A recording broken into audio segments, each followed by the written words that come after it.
Vamos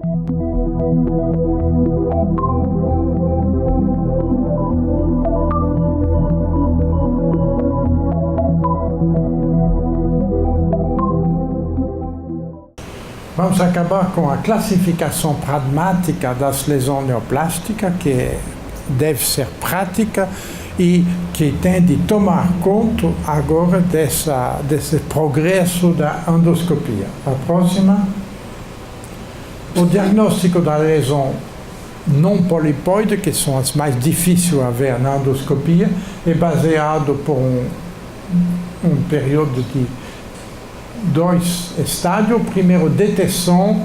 A detecção não é por uma lesão polipoide, mas é por uma coloração anormal da superfície, principalmente, e isso não se vê bem no cólon proximal e muita gente vai perder essa definição e não ver as lesões.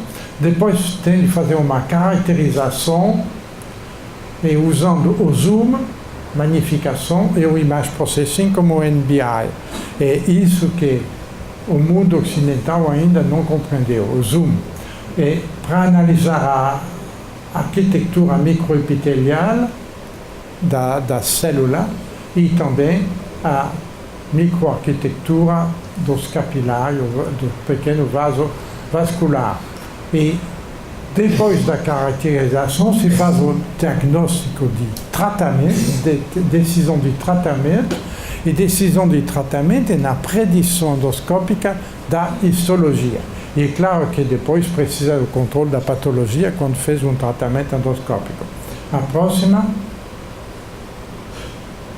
E ainda de lembrar que o cólon proximal é a localização eletiva das lesões planas e grandes, que são muitas vezes cobertas de mucos, e que isso explica o problema de diagnóstico de câncer do cólon que não foi feito depois de uma coloscopia normal e que sempre casos que vão aparecer no cólon proximal.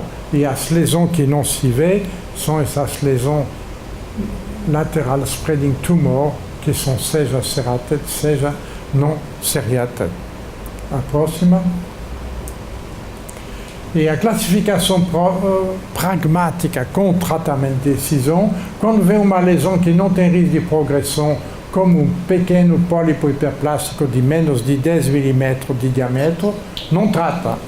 Quando vem uma lesão com risco de progresso fraco, mas que existe, vai fazer uma reseção endoscópica. Isso se aplica ao pólipo hiperplástico de mais de 10 mm de diâmetro e às lesões sessiles serrated.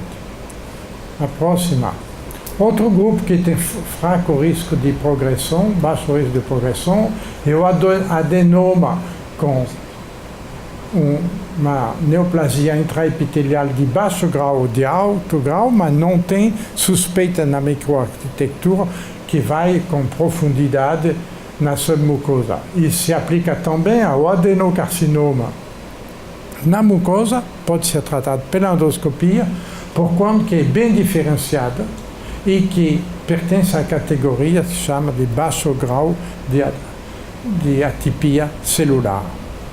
E isso é a categoria japonesa.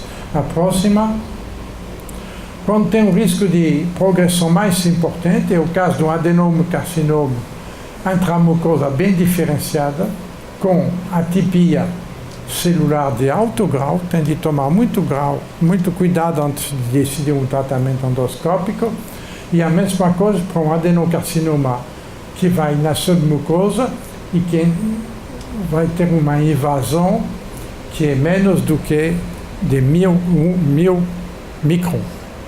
Nesses casos, deve ter debate entre cirurgia direta ou tratamento endoscópico.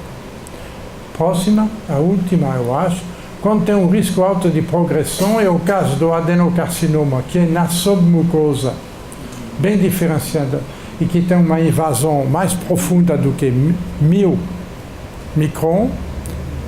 Esse caso não deve ser tratado pela endoscopia.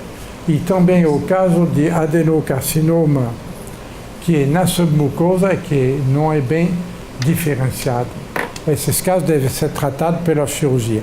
A coisa importante é compreender que agora os expertos japoneses começam a fazer uma análise na morfologia endoscópica com a microarquitetura do grau do risco de invasão na submucosa e de fazer uma diferença entre invasão superficial da submucosa, onde ainda pode tratar pela endoscopia, e invasão profunda, onde deve fazer uma cirurgia diretamente. É impressionante de ver que tem casos onde eles veem pequena lesão e vai dizer isso direto para o cirurgião, sem fazer outra coisa. Eu acho que eu falei um pouco de tudo,